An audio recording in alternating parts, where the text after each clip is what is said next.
Hello, everyone, and welcome to the Cocktail Hour Fantasy Football Podcast on the Face Off Sports Network. I am joined by Ryan today. How you doing, my friend? I'm doing fantastic. Big day ahead of me. How are you doing, Emerson?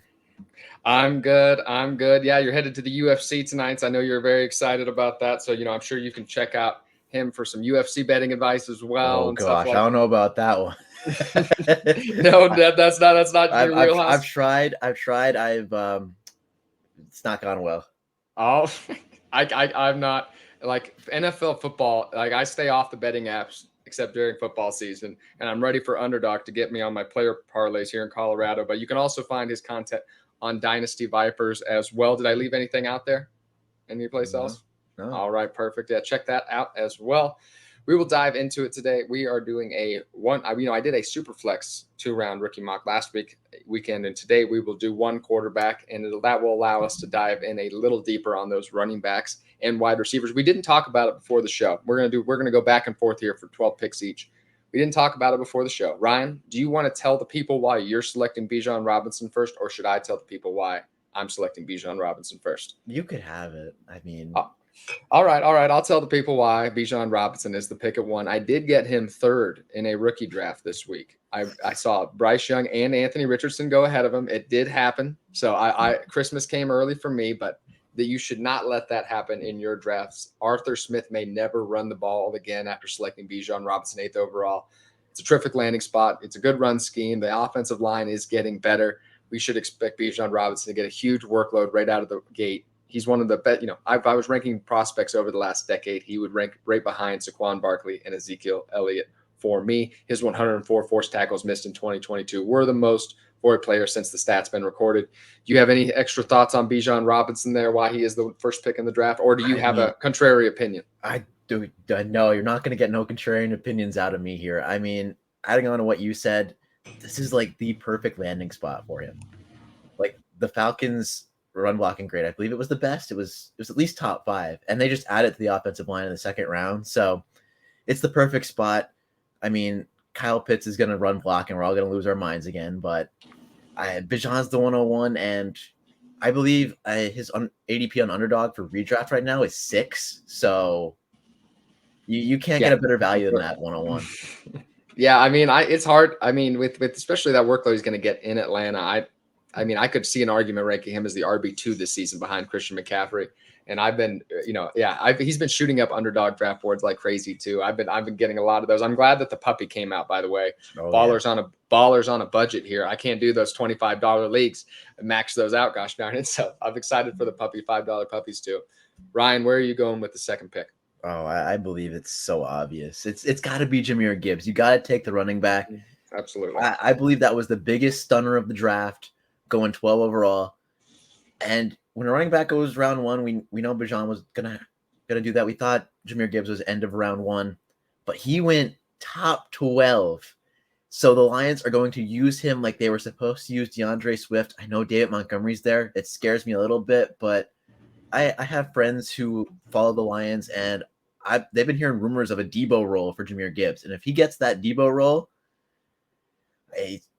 he's a value.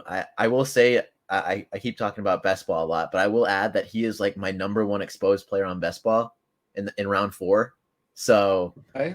I've been auto drafting him every round 4. I believe the role is going to be ginormous, and he doesn't have a lot of wear on his tires coming out of college either. He had those couple of years at Georgia Tech. I always confuse Georgia Tech and Wake Forest for some reason. Same colors, but he had that one season in Alabama. Didn't get much work, and less than Bijan. And I just think it's going to be a fantastic landing spot for him. And Jared Goff's going to give him a football, especially with that JMO suspension.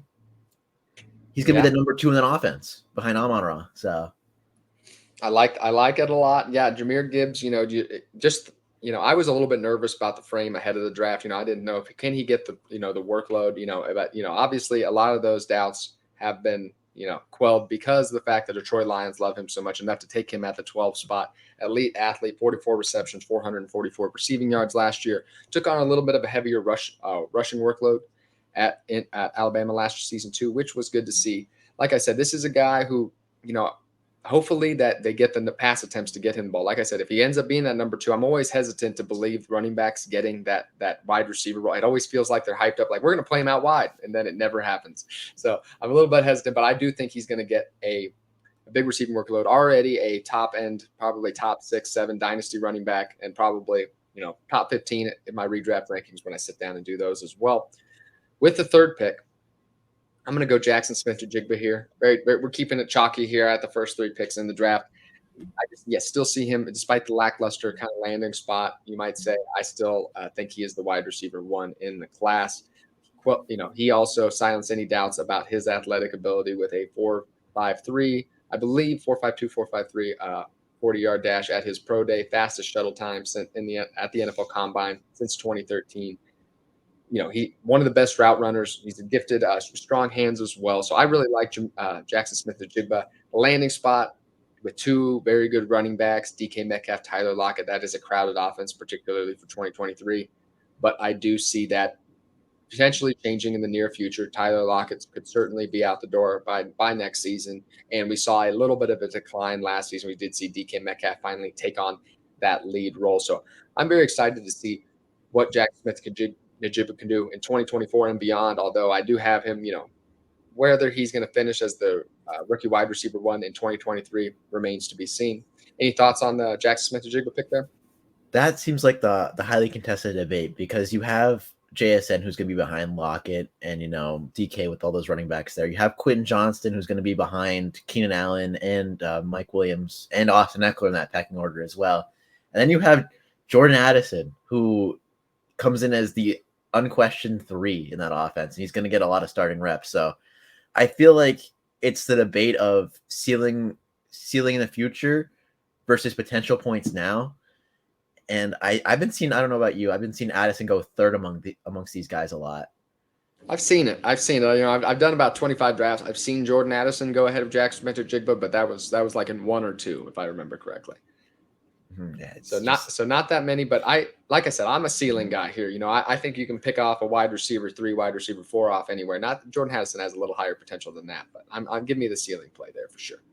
I agree, and that's why my next pick would be QJ out of TCU. I mean, the good one. I like that. There was people questioning if he was going to get 1st round capital or not, and he gets by far the best landing spot with Justin Herbert. I know I mentioned Austin Eckler, Mike Williams, and Keenan Allen. It looks like a couple of those guys are going to be on the outs real soon. Austin Eckler's not happy with the team. Keenan Allen's getting older, and I don't know what's going on with Mike Williams. He always seems to be hurt, sadly. But Quentin Johnston just has like that unique profile where he's big, but he doesn't play big, if you get what I mean. But he can like turn on a dime. He's very unique for his style, and like I'm just happy he got round 1 capital. The upside is limitless. He got the best quarterback, and it's just one of those things where the sky's the limit for him. And I know a lot of people were doubting him before the draft, but you have to take him at this spot now. Like it feels like a no-brainer.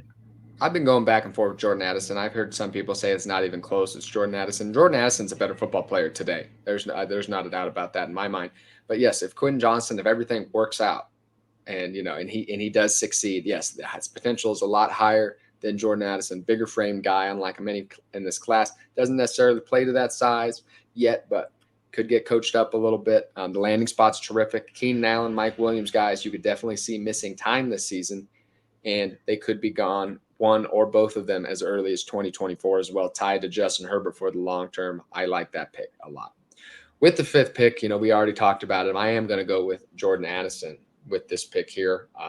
He had nearly 1,600 receiving yards as a sophomore with Kenny Pickett, had over a 20% target share as a freshman and a sophomore. Kind of disappointed a little bit at USC last year, a little bit due to injuries, a little bit due to scheme fit and how they were using him. But still one of the most probably one of the most high-skilled, productive wide receivers in this draft class. Route running technician, was a 1st percentile size adjusted athletic score at the NFL Combine. If you don't know, that is mean 99% of people were more athletic than you for your size. So that was a really bad score. But he doesn't need top-end athletic ability to gain separation from defenders. You still see that on tape a bit. So Jordan Addison ready to probably be a wide receiver 3 right away. You're going to step into a big passing offense. second target, third target in that offense, kind of mix it up with TJ Hawkinson. So, I really like the floor. I think he can step in right away. I don't know if there's a huge ceiling. I don't see him entering top 15 territory on a consistent year in, year out basis. But Devontae Smith is a fairly good comparison for him as a guy who's not a top end athlete either, similar size. So Jordan Addison, player I like a lot here, although I did expect to be a little bit more excited about this 5th pick in the draft in the 2023 class. Where does Jordan Addison fall for you? I mean, it's chalky, but he falls right where we picked him. So it's one of those things where he did have that poor RAS score you just talked about. He didn't test well at the combine, but he also got a better landing spot than Jaxon Smith-Njigba, and he's going to put up points right away, like you said. I mean, Dalvin Cook might be traded. He might be out of there, and if they're running with Alexander Mattison, which I don't believe they would, but who knows at this point, Jordan Addison's going to feast and get a ton of targets. He's going too low in underdog. I saw that in the group chat that we were in. I agree that he's going way too low in like the 8th or 9th round. He's going to come in with immediate production. I just can't justify it over those other two guys. Yeah, I get it. I certainly get that. Like I said, high floor, maybe not the ceiling. I haven't gotten a lot of Jordan Addison because Deontay Johnson is sitting right next to him. And Deontay Johnson's my auto pick right around that range, just like 6th in targets last year. Every time I get up to Deontay Johnson's name in the underdog draft board, I'm like, click. Hopefully he scores. Click. Yeah, oh my God. Yeah, 0 touchdowns last year. There's so much positive regression coming on for Deontay Johnson, but that is a topic for another show. By the way, were you about to talk when I was talking about how disappointing the 23 draft class was? Were you about to throw some thoughts on that at the beginning there? It is a little bit rough. He might have paused. Well, I will continue on here for a moment while he gets back. 10 deep. We're back. You glitched out there for a minute. You paused. I kept it going for you. I heard you. I didn't know if I was still going. I hate my Wi-Fi. I have a new router coming in, and that's a different day story. But yeah, we were supposed to be like 10, 12 deep here. It felt like going into last year, and everyone's like, trade anything for a 2023, and most of those picks ended up being like Chris Olave. I know, right? Yeah, last year this is what was happening, and then 2020 you were getting Justin Jefferson at the end of the first 2-1. So it's very disappointing draft. I compared it to the Hindenburg for the 2022 draft class. It's absolute disaster. Like I'm in 25 Dynasty Leagues, and I accumulated a lot of picks in some of those leagues. It's not working out very well for me. Hurricane Lane says that RAS doesn't matter for wide receiver. It doesn't matter as much for wide receivers. I will say I agree with that. It doesn't matter as much for other positions as wide receiver, but there is something to be said for it a little bit. Now, like I said, he makes up for it on tape. He's a route. He's a very good route runner, so he's able to create that separation. Regardless, I just don't know if he has a burn without that top line speed playing next to Justin Jefferson. I just don't know if he has that top 15 consistent top 20 potential, but we will see. Yeah, I agree with you. It's one of those things where you have to be that elite athlete. There's so many good wide receivers, and it's going to be hard to break through, especially. It's a very saturated position. That's going to be the point later where I'm going to go a little bit running it back heavy in the second round, and that'll be my exact point, is that the wide receiver position is very saturated. With the 6th pick here, that is you. So where are you going with the 6th pick? This is where we could break the chalk. Like, there's no premium, right? No tight end. No tight end. Okay. That fully eliminates Dalton Kincaid for me. You know what? Let's make it tight end premium. Oh, now you got we're changing it up. You know what? I want to without the super flex. I want to throw the tight ends in there. I didn't add it before the show. Let's go ahead. I'll make sure people know about it after the show. So let's make it tight end premium. Let's go. All right. This makes it a very tough pick now. I remember Zach Charbonnet was supposed to be the unquestioned 106 of this class, and then he absolutely tanked with his landing spot. I'm sure we're going to get to more of that later. Yeah. Looking at the board here, Devon Achane got the absolute perfect landing spot for his skill set. Zay Flowers probably got a bad spot.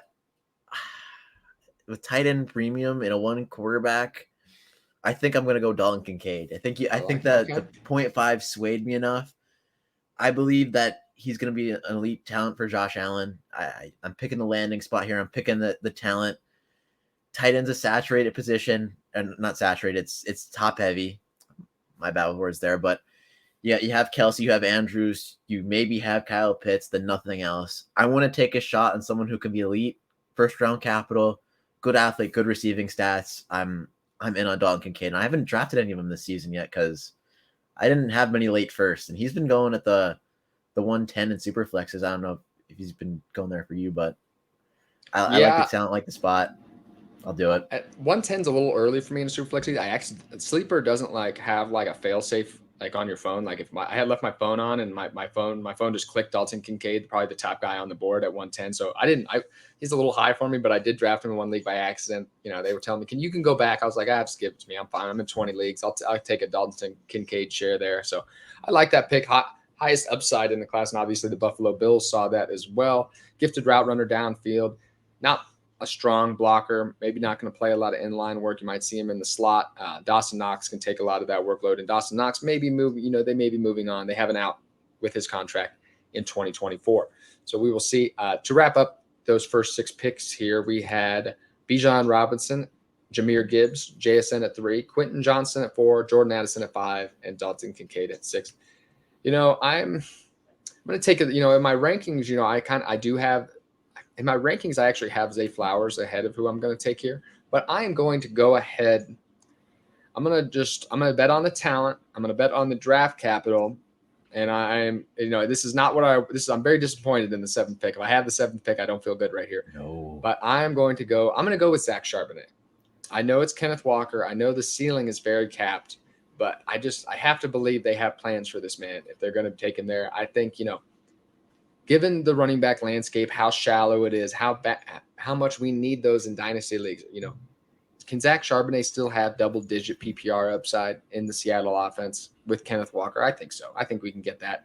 So he's going to have flex upside, maybe low-end RB2. And then if Kenneth Walker misses any time, you're going to see Zach Charbonnet, potentially. He's already the best handcuff probably in the league, and then you're going to see him enter top 15 running back territory anytime Kenneth Walker misses time. So, like I said, I just have to believe that they have big plans for him here. It could be a very run-heavy offense. So I'm going to go. I didn't feel good about that pick, but what do you think? I'm sure you might have gone a different direction there. I wasn't going to go Zay Flowers, but I've been noticing Zach Charbonnet is the biggest value in this class because he's still the guy everyone thought he was when he was coming in. He just got the terrible spot. I picked him in the 2nd round of Superflex drafts, and I love that for me, but it's one of those things where you're right. He is the best handcuff. He's a premium handcuff. He's going to be a workhorse if Kenneth Walker, anything happens to him. It's just one of those things where you got to trust the talent in a class that somehow doesn't have much talent at this point. You got to trust the talent. Oh my God. It's just, we could harp on it all day, how disappointing this class was. And I think people, this is going to make people more trepidatious, if that's the word, if that's the proper word, about acquiring future draft picks after hearing about this. We hear how good 2024 is going to be. I don't think people are going to go sell the farm for 2024 picks after seeing what happened this year. If you're still listening, if you wouldn't mind giving a like, subscribe, rating, Apple Podcast, YouTube, Spotify, I'd really appreciate it. Give Ryan a follow at RyanPros_FF. We appreciate that a lot. With the 8th pick, where are you headed, Ryan? Ooh, this feels like a coin flip to me. Because a 1st-round wide receiver falling to 108 feels like an auto smash. Yeah. But you said it yourself, and you're definitely right. Running backs are important, and after Miller and Achane fly off the board, it gets really, really thin at running back. We didn't expect that before the draft. We were told it was going to be deep. We expected more day 2 running backs. That didn't happen. No, we got it. We got at least a couple though that got, at least the couple that we got mostly got good spots. So yeah, outside of Charbonnet, whoops. But I think I'm gonna have to go. Oh, I want to go Achane so bad. I'm staring at it right now. He got the perfect fit. Do it. Yeah, I'm gonna do it. All right, I like it. It's like I said, running back dries up quick. Devon Achane, he's not going to mean to be a bell cow back in Miami. Every back there seems like they can just – every player actually seems like they can break one from 80 yards. He got the perfect fit. They're worried about Tua's concussions, obviously, and rightly so because it's terrible. But if he gets 10 to 12 touches a game, he's going to be a value here at 108. and I'm excited to see what he could do with that speed. If he got any other landing spot, we'd be talking about him at the 111, 112. But Miami just lifted him up. We were wanting to do it. I don't know if you were on the draft stream at that time, but we were just chanting for Miami to take Achane, and they did it. And he's a value in underdog as well. I keep bringing that up. He was in the 130s. You have to do it. I like him more in underdog. I agree with that. I do too with the half PPR, but he's got an elite speed. Got to do it. I love the athlete. I love watching him on tape. He's plays a lot bigger than he is. Surprisingly productive in between the tackles. 5'9", 188 pounds though, not ideal. Yes, he did land in the perfect spot. I think a lot of landing spots I would have been totally out. I think he can maximize a 10 to 15 touch role in Miami. I think he could be a little boom. It's hard. He's not just he's going to have to get in the passing game. He's going to have to get his numbers a little different way. He's going to have to be very efficient in his touches, which is very possible in Miami. Just think he could, they're going to have some down weeks with Devon Achane, I think, over the course of his career. So, if he does even get a consistent role, just because, like I said, he's going to be dependent on passing work, efficiency, and things like that. Not going to be a 20-touch kind of game guy. So, but I do like the pick there, and I love the player. One of the most fun players to watch. Best ball, in the class. Best ball might go higher, to be quite honest. If it's a best ball dynasty format, you might want to just pull the trigger a little bit earlier. I'm not as high on Achane as you, but I do like the play. I love watching the player. He's one of my favorite players to watch. Like I said, if you wouldn't have got this spot, I'd be right there. It's perfect spot. If you handpicked a spot for Achane, this would be it. It'd be this one. With 9, I'm going to go with Kendre Miller. I'm going to push Zay Flowers even more down the board. I really thought about it.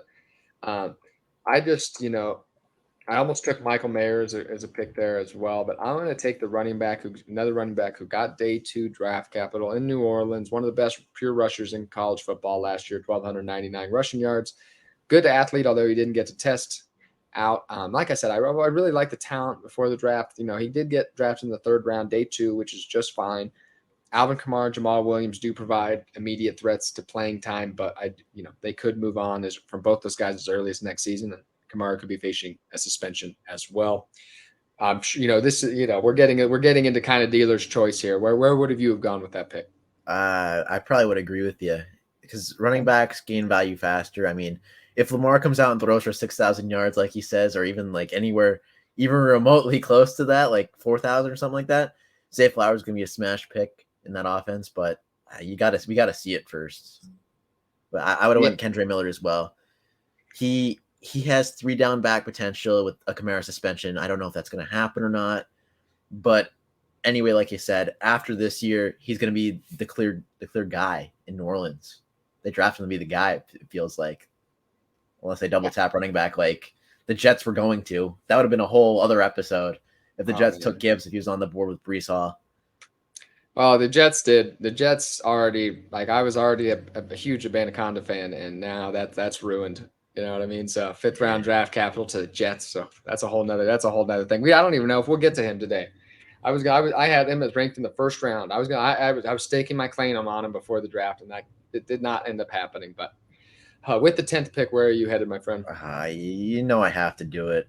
I have to take Zay Flowers here. Okay. When you get a 1st round wide receiver at 110, I know every analytics guy that I've at least talked to hates him for good reason. It's because of the size and the production wasn't there till the last year, I believe. I'm just checking that. I mean, he had that Boston College was a disaster. Though I had him ranked as my pre-draft wide receiver 2, but it's just such a saturated position that I like. And Lamar Jackson, I'm just throwing him back there, wide receiver 4. But I'd really like the talent. But go ahead. I love the talent. I mean, he broke out his senior year. I mean, 12 touchdowns, 1,100 yards. His quarterback was also awful. He's transferring to Pitt now. I don't know how he got another starting gig, but that's beyond me. I just feel like that spot pushed him down so far. But what's the upside? You know what I mean? Where is there any scenario where? Yeah, exactly. You know what I mean? Wide receiver 3 territory. What are you gonna do with that? Gonna do nothing with that unless they throw more without Greg Roman there, which is a possibility. I believe it's Todd Monken now. If I'm wrong, I'm trying to think. But if it is a Todd Monken offense, we're all making a very big mistake because he will throw the ball like no tomorrow, even with J.K. Dobbins and Lamar back there. It's just one of those things where he doesn't hit the size threshold. He doesn't hit a lot of things for a lot of people, and he got the terrible landing spot. So I always say about Zay Flowers, he does all the things that you wouldn't expect, though, for a small receiver. Strong contested catcher, deep ball threat. I did like that. And like I said, the Boston College was mostly a disaster. I did like what I saw on film. With the right landing spot, I could have had him at my wide receiver too. But, yeah, Baltimore offense, I understand the offensive coordinator is going to be a lot different, and you can bake in more pass attempts from Lamar Jackson, but that is still a very high rushing team. I still think, and Lamar Jackson is not an upper echelon passer. So just factoring in those two things, Mark Andrews, Odell Beckham Jr., Rashad Bateman, Zay Flowers, it's a lot of targets to spread around too. So Zay Flowers, 110 seems about right for me. Although if you're going for floor, if you're just trying to find a starter in a deep dynasty league where you start 10 players, Zay Flowers is a good picker even earlier than that. 111. All right. I am going to go with Michael Mayer. I'm not going to let him fall any further than. Yeah, I'm going to go with Michael Mayer because I think I can get my guy. I don't think you're going to take him with this next pick. So I'm going to slide the guy who I wanted to take here. One more pick, just based on value. I'm going to take Michael Mayer with this pick. The guy who we thought could be the tight end one before the draft. I ended up going third actually as the tight end off the board, but just got very strong floor. I'll say that he's going to be a starter in this league for a long time. I think strong frame, great blocker, does a lot of in work, but he played some outside and in the slot as well. Over 800 yards receiving last 2 seasons at Notre Dame, 30% target share last year, which is absurd for a tight end. So this is a guy I see settling in long-term top 10 tight end. Is he a top 3, top 5 tight end consistently? Maybe not. Maybe he's not that. But I think somebody reliable contributor for a long time. What are your thoughts? Yeah, I mean, if you asked us last year if he was going to be a top 3, top 5 tight end, the unanimous answer would be, yeah, he's gonna do that. He's gonna go first round. He was gonna get first round buzz up to last week or the week before the draft. It's just one of those things where he's gonna be a solid contributor for a long time, and 111 seems right in one QB because it feels like a tier break here. Like he feels like the end of a tier.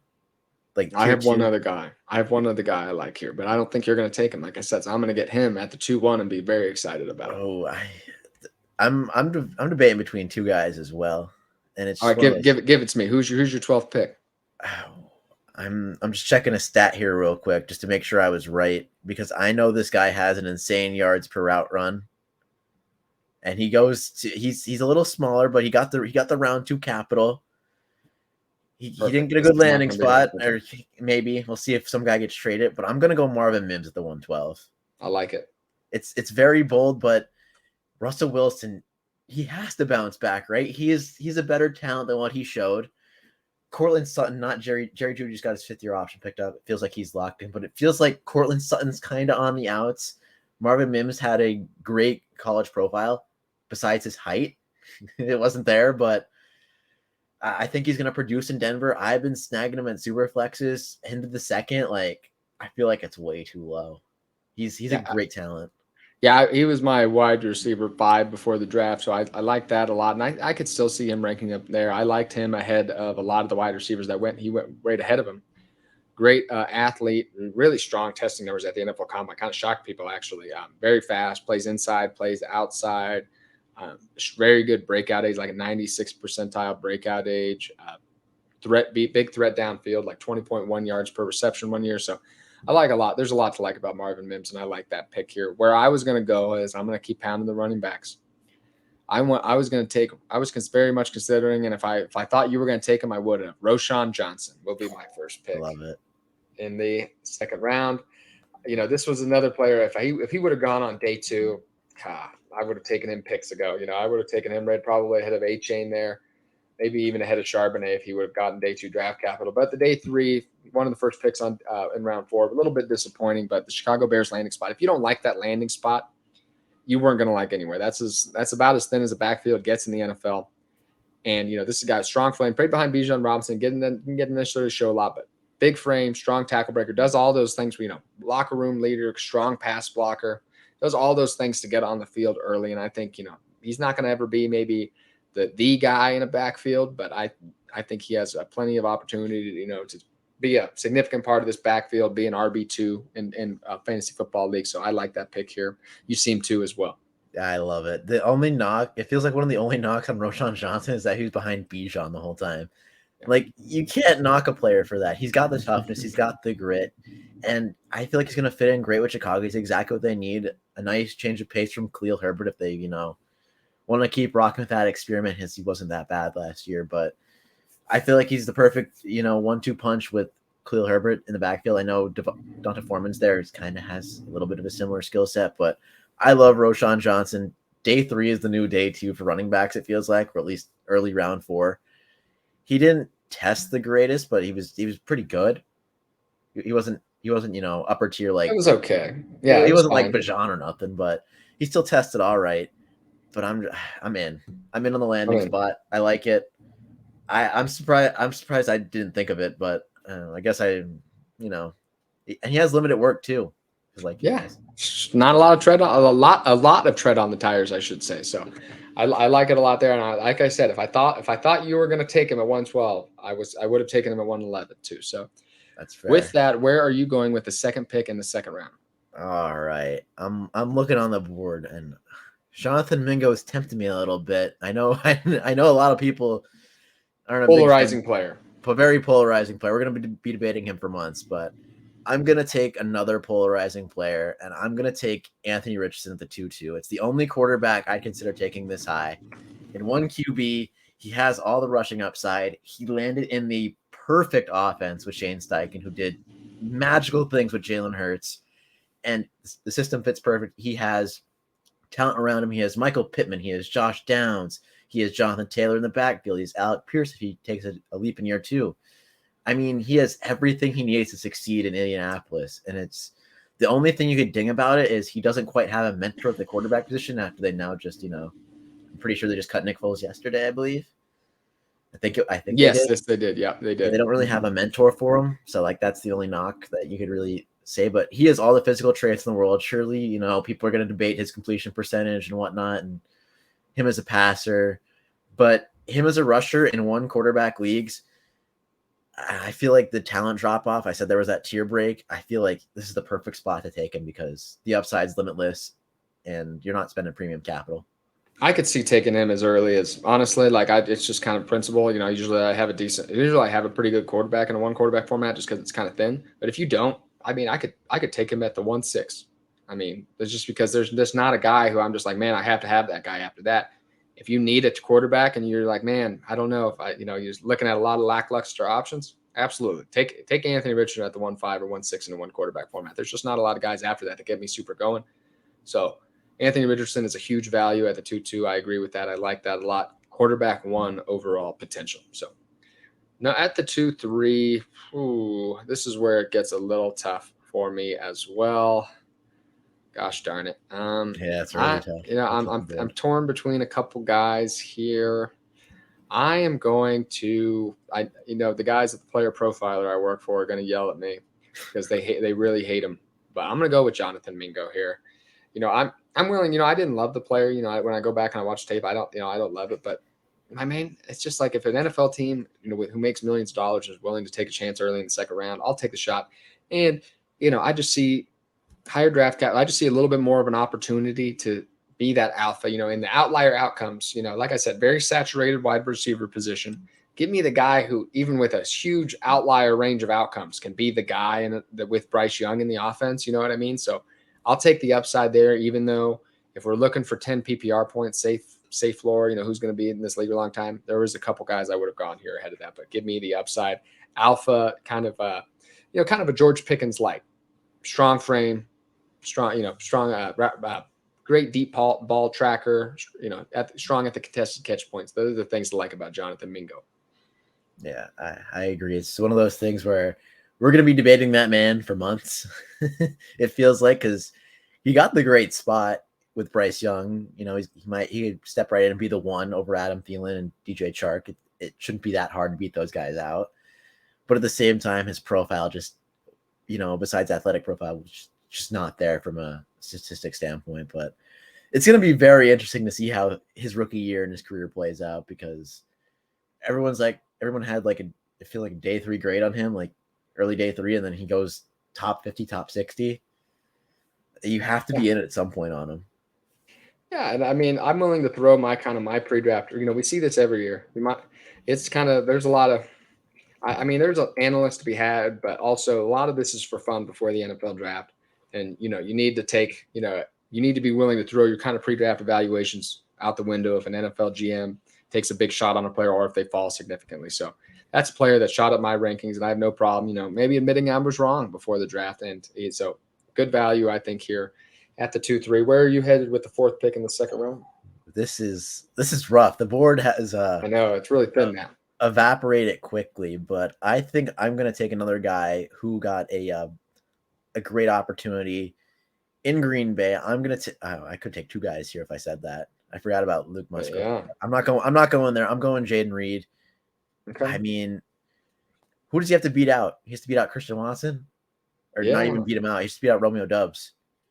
That's who his direct competition is. Yes. Yeah. Christian Watson's the one, but he has great speed. I know he didn't test great in the other formats, but if they're taking a big, it's another one of those guys where people are like, he's going to go day 3 and we're going to like it.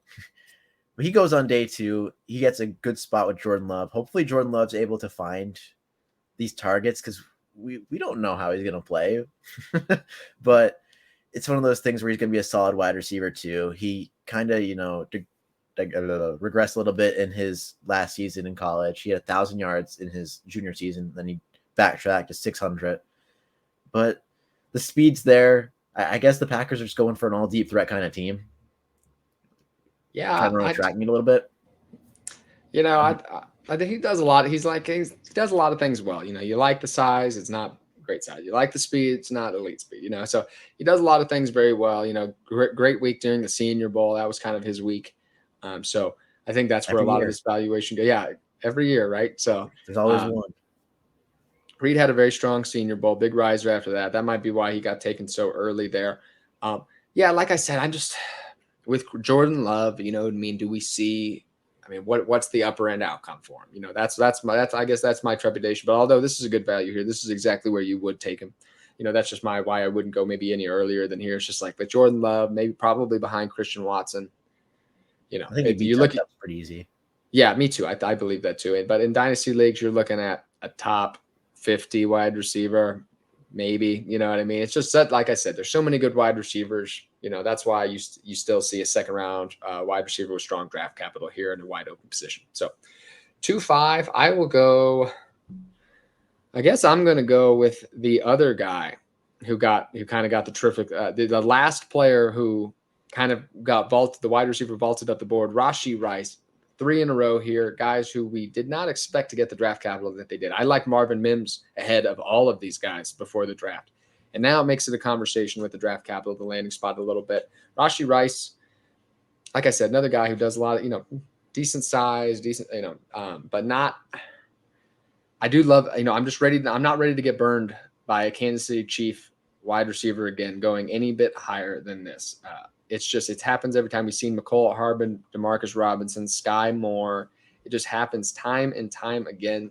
So, I don't want to put him in the first round pick, but this is the proper range to grab somebody who could end up being tied to Patrick Mahomes for the long term. The Chiefs have to get it right eventually at this position here in the second round. So, not somebody I had in my top 24 players even before the draft, but just given the disappointing landing spot and kind of draft capital of a lot of players combined with his landing spot, Rashee Rice finds himself at the 2-5 for me. What do you think? It's one of those things where you just have to do it. If he's tied to Patrick Mahomes, like you say, he's got good size. He put up good stats in his senior year. And it's just one of those, I don't know if they know how to evaluate wide receivers. We were talking about this in a Discord yesterday. Like they just keep missing on wide receivers. And like you mentioned it, the Sky Moore. How do you think those people that pick Sky Moore over Chris Olave are feeling right now? Like, yeah, rough. And George Pickens even. Like, the Chiefs picked him over George Pickens. That the Chiefs should feel terrible about that. He wasn't like you said, he wasn't like coming into the draft. And I was out because I assumed that he was going to be a late first.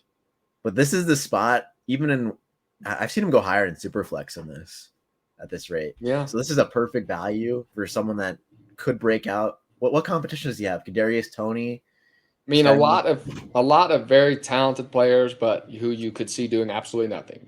Kadarius Toney, Sky Moore. Why am I blanking? There's somebody. Why am I blanking on the other big name on the wide receiver core? I'm failing right now. But Oh gosh, I can't think. Mark, what, no, what, he didn't. Marcus Valdez-Scantling resign. yeah, he's still there. Yeah, He's still there. they're still like. Hold on, keep going. But yeah, I'm gonna find this name just because it's Yeah, gonna you bother me. find this name. I'm a Chiefs fan, so I gotta find this name. I mean, his mock draftable chart. I mean, it's not like he's like I forget what I was about to say. He's not like a Zay Flowers where his height and weight is bottom 10 percentile. So that's something to work with there. He's got a workable build, and we'll see if the Chiefs could figure it out because they haven't been able. Who was it? Oh, there isn't any big name I was forgetting. I thought there was some other kind of Sky Moore, Kadarius Toney, high upside kind of name floating in there, but no, it's Marquez Valdez-Scantling. So that kind of creates. There's a lot of depth, you know what I mean, but not a lot of top end talent in that receiver core. So where are you headed at the 2-6 though? Oh boy. Well, I love this player pre-draft. He fell down the boards a little bit. You know where I'm going because he didn't take any top 30 visits, so everyone assumed he was going early day 2, but he landed in Indy. I'm going Josh Downs here at the 206. Yeah, I just think he's gonna be able to grow up to Anthony Richardson. Anthony Richardson might not be able to support him, but at the 206, I'll take that chance. There was nothing like wrong with him as a prospect. He just doesn't do anything like overly great. And at 206, I'll take that guy who's probably gonna have a couple top 40 finishes, nothing more, nothing less kind of deal. I just don't see him as like an elite tier wide receiver, but at 206, we're looking for plug and play options, and like he's the perfect guy who's going to be in the NFL for a long time and do good, but never do great. If you know what I mean? Yeah, I could see that. And Josh Downs, I mean, he's just one of the best contested catchers in the class. He's just only 5'9", though. Will that be his calling card at the NFL level? Maybe not. So I do. I like Josh Downs, a player, a lot. Very exciting to watch too. Very productive in college. Just that Anthony Richardson landing spot is a little bit, it could be a little bit boom and bust with Anthony Richardson as his quarterback. So with the 2-7 here, I'm going to go with Sam LaPorta. Second tight end actually drafted off the board, 34th pick in the draft. So very strong draft capital. So I like that a lot. I think this is good value for him. This is a move tight end, smaller guy. So, this tight end profile, the Evan Ingram profile has worked out for fantasy in recent years. You like a guy who can be out there all the time blocking as well. So will he get the opportunities is the question. You could see him in big spots 4 or 5 times a game, but just maybe with a not being able to do everything. We see some guys not be able to do that. So, but like I said, in the tight end premium, like we said, 2-7 seems like a great spot for Sam LaPorta. He was my tight end 3 before the draft as well. So there's a lot to like. What do you think? Yeah, I mean, looking back, we watched Brock Wright score 3 touchdowns in a game. So like they clearly wanted to use the tight end position, but they couldn't. And now Sam LaPorta is a guy that they can plug and play. 207 seems like a perfect spot for him, especially in a 0.5. I've been trying to trade up and grab him around here in super flexes, but perfect spot. He's not going to be the focus of the offense. We know that they have Amon-Ra and those other guys, but he's going to be one of those low tight end ones I could see. That's his ceiling. I wouldn't put it any higher than that. I think he's a good player. And he got the draft capital, which I was surprised by going over Michael Mayer. Yeah, I was too. And I would not have done that if I was an NFL team. No. But, I mean, he has a lot of potential. Like I said, he was a very big part of the Iowa offense. I see what you like about Sam LaPorta. I just would have taken Michael Mayer. Lions had an interesting draft, but that's another conversation for another day. Where are you headed at the 2-8? Well, I'm going to go right back to tight end, and I'm going to double down on Packers. I'm going to go Luke Musgrove or Raven. I pronounced that wrong. I always get it wrong. Freak athlete. And, he got a perfect spot as well because there was no one there. There was Mercedes Lewis, and that was about it. I mean, I think DeGuara is a fullback now. They drafted a fullback in the top 3 rounds for that Jordan Love class. That's another conversation. But freak athlete, good spot. He could get a high target share with Christian Watson and, Jayden Reed there now. But it's just one of those things where the value is falling on the board. And anytime you could take a guy who tested in like the top 80 percentile for the tight end. He had a top 88 percentile 40-yard dash, and he had a top 93 percentile broad jump, I think. Anytime you get an athlete like that in late round 2 with a premium and a good spot, you have to do it. And I liked him in college as well.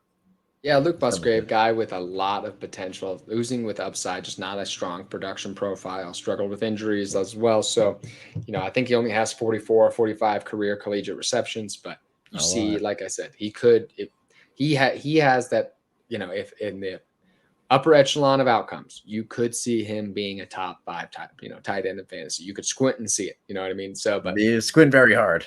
Squint very, very hard, like I said, but he has that kind of upside. So I like the pick there. His drops and I think he had like 2 broken tackles in college, like something silly, like low. So you know what I mean? So there's a couple big holes in his profile, but I like the upside there. Pop over to the comments. Alex is checking in. Hello, Alex. Thanks for joining us, my friend. We're going to finish up with these, you can check out the comments for what we've done so far.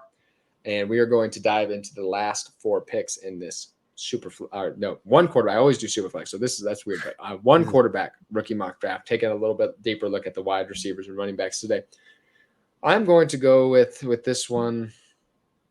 I'm going to go with Tajae Spears. I don't love it, but I'm going to take another day 2 draft capital. Derrick Henry getting older. Derrick Henry has one of the highest workloads in the league, which means he will be at risk for injury anytime that happens this year. Tajae Spears, you can probably have a plug-and-play starter there. Probably going to be the immediate RB2 in Tennessee. And, and I think in 2024 and beyond, yeah, sure, he could take on a substantial – he reminds me a little bit of Devin Singletary. Not a huge not a strong athlete necessarily, but great vision, has a knack for kind of creating separation between himself and defend, kind of just with his vision, kind of where he goes, elusive as well. So there's a lot to like about Tajae Spears. Highly skilled, very good football player. 2 significant knee injuries. I've heard speculation that he doesn't even have a ACL in one of his knees as well. So, there are some concerns, but like I said, day 2 draft capital running back. It's hard to pass up at 2.9 in the draft. Yeah, I agree. I'm not a huge fan of Tajae Spears, but like I said, I feel like I lean a little more to the analytics side of things than the film side. And I know a lot of film guys love him, and rightfully so. His film's pretty good, but like the late breakout's kind of concerning. He did it in his senior year, and his senior year only. I know he has not a lot of tread on his tires, but like you said, he might not have an ACL in his one leg. Like, yeah, that's really concerning. And if that's true, like he's not gonna last very long in this league. I hope he does. I hope he has a successful career, but it's just one of those things, the size, the late breakout, all that stuff. I'm still taking him here. If he would have made it to 210, I still would have made the pick, because at this point you have to. There's a lot of holes there, but he's a very high chance of being, or not a very decent chance of being decent. That's what I'm saying. A very decent chance of being decent. That's where we are, people, at the end of the second round of this 2023 class. A very decent chance of being decent. So that's about all you can expect. So I agree with that. Where are you headed at 210? See, it feels like this is the spot for Bryce Young, because Cedric Tillman kind of got the spot, kind of didn't. Jalen Hyatt is in a room with every slot wide receiver you could imagine in the NFL at this point. And Tank Bigsby, he's clearly going to be behind Travis Etienne, but could he get the goal line carries? I'm drafting Tank Bigsby. That would have been my pick. It's just such a good value at this point. He could have been in the first round if it would have gone a halfway decent landing spot. Yeah, exactly. He got the capital, and who knows? Maybe they could be trying to preserve Travis Etienne a little bit. And if Tank Bigsby's the goal line back in Jacksonville, a very potent offense, sky's the limit for him. I mean, people had him up in that Jordan Addison range, a year ago?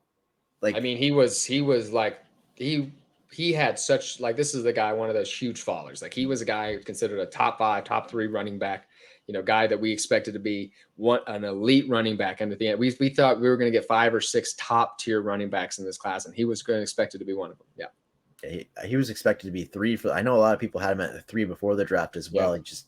He just fell, terrible landing spot, but the film, there's stuff to like on the film, and I don't hate the landing spot. I just don't. I mean, we saw it Etienne's not rookie year, but his second year with the James Robinson little split to start the season. And I think they want to go back to that. And Tank Bigsby's the perfect player to do it with in a great offense. So I'm in, especially at this spot. Yeah, I think, we're entering another guy who could be a very good handcuff. I think Tank Bigsby, this might push Travis Etienne into the passing work we want, because Tank Bigsby, that's not where he's going to get on the field. Not a very good pass blocker and non-existent. He had some catches in college, not more of just a screen guy though. He runs off to the side, and if nobody covers him, he can catch a pass. But Tank Bigsby, what's the upside? Kind of a lesser version of Zach Charbonnet. Kind of the same similar situation. I just don't know what the upside is going to be. But if Travis Etienne were to ever miss time, you have a guy who's a plug-and-play starter likely. So Tank Bigsby, still day 2 draft capital, so a very good I think that's very good value there. So with this last pick, I'm really going to man, this is rough. We're getting super thin here. I do agree quarterbacks can enter the if you need a quarterback, this is absolutely where I'm fine with it. But Bryce Young, CJ Stroud, not guys I see really being consistent perennial top 10, top 8 quarterbacks, which are the kind of the difference makers you look for at this level. Man, I am going to go with Cedric Tillman at my last pick here. He's a guy I liked in the pre-draft process a lot. Strong frame, had a great 2021 with Hendon Hooker. Catching a lot of those deep passes. Like I said, he does a lot of those little things well. One of those guys, but the Cleveland offense is, it's a little bit crowded with Elijah Moore, David Njoku, Amari Cooper. So whether what he's going to do in the crowded offense with Deshaun Watson maybe not getting back to that what he used to be. So that's why he finds himself here. I can absolutely see ranking him as high, taking him as high in the mid-second round, but just not another wide receiver who I just don't see having that fantasy ceiling necessarily. But, could he be a receiver in this league for a long time? Donovan Peoples-Jones is in there as well. So there's a lot of competition in Cleveland, but that's you're taking a shot at a wide receiver tied to Deshaun Watson. I think you could do worse at the 211. You definitely could. I'm glad you didn't mention David Bell as well. That dream is dead, sadly. Yeah, that was disappointing. Cedric Tillman feels like one of those guys that will be in a year or two just be like wide receiver 55. That sounds right. He could have a role, but will he? We don't know. It's one of those things. He's a good football player. He had a great 2021 with Hendon Hooker, like you were saying, but it's just opportunity. Is it going to get there? I don't quite know with Amari Cooper and all those guys in there. But if Deshaun Watson regains that form, this is a steal. All right, my man. Take her home. Oh, where are you going with the last pick? See, I kind of want to go quarterback, but I don't want to be boring. So, because like Bryce Young, if you get the 101 at 212, and you need a quarterback, even a quarterback, that's pretty good. Yeah, I do it right there. Even if you need a backup quarterback, because he'll be at least a solid option. But I'm really looking at Kayshon Boutte, and I just feel like I want to do it. I want to end this mock draft off, with that. I'm gonna do it. I'm gonna take Kayshon Boutte. Right. A guy who fell hard in the draft, but I mean, New England Patriots. The talent is there. This freshman year, if he were able to declare after that freshman year, he would be wide receiver 1 in this class. He was that good. And, things just didn't work out for him. That the whole scandal thing is another conversation that we're not going to get into. But he just kind of fell off. I mean, of course, his quarterback wasn't as good, but it's so bad how he fell. But he might have got one of the perfect landing spots with Bill Belichick, because if he pulls any of that stuff, he's gone. And we'll know. But if he doesn't, he has a chance to be. I'm trying to think of who's here because Jacoby Myers left. There's Juju. He could be the wide receiver 2 in this offense. If it pans out, and I know Mac Jones isn't a fantasy ideal quarterback, but if you're 1 QB 212, the talent is there. I'm convinced that what he did in his freshman year, that I remember watching that, what was it, 200 some 3-touchdown game. I remember watching that. I'm like, he's him. That talent just didn't go away. It's there. He just has some other stuff that he has to deal with. It doesn't feel like it's on the field stuff. Yeah, exactly. I think that's where the battle is. I think off the field, we saw kind of his lackluster approach to route running a little bit in 2022. So I think that kind of turned NFL teams off. You have to be so dialed in on an everyday basis. I think if NFL teams that think you're not that guy, you're probably going to fall way down the draft board. So, but Kayshon Boutte, it wouldn't have been my pick at 212, but I see the upside. I like that. I like shooting for upside with that pick. I had to do it for you. If I were drafting like a normal draft, I would have took Bryce Young probably. Yeah, but we have to end it off in a fun way, you know. Bryce Young's not a fun pick in a 1 QB mock draft. No, so I like that you gave the people a little scoop on Kayshon Boutte there. So thank you for that. That's it for this one. So if you can scroll through the comments, I typed out each pick in there. So. But so I'll save the people me rattling off 24 names. So you can go back. I'll do some timestamps for the people who are listening on the podcast as well. So thanks for listening, everybody. Ryan, you want to tell us anything you're working on coming up? Anything you want to shout out? I got nothing in the pipeline. Maybe I'm trying to get into some solo podcasting. That's why I was talking about with the graphics before with you, because I got to make graphics for that. But yeah, I'm gonna try to get back into the content world here. I've been doing little videos with Tyler. I know you know about that because you were on our live stream. I believe was it 2 weeks ago? Time's irrelevant at this point. I believe it was 2-3 weeks ago. Yes, I know. Time does go crazy. Time is something else. I can't keep track of it, but yeah, that's what I'm trying to get into. I appreciate you having me on. It was a lot of fun. I'm gonna go watch people beat each other up for fun.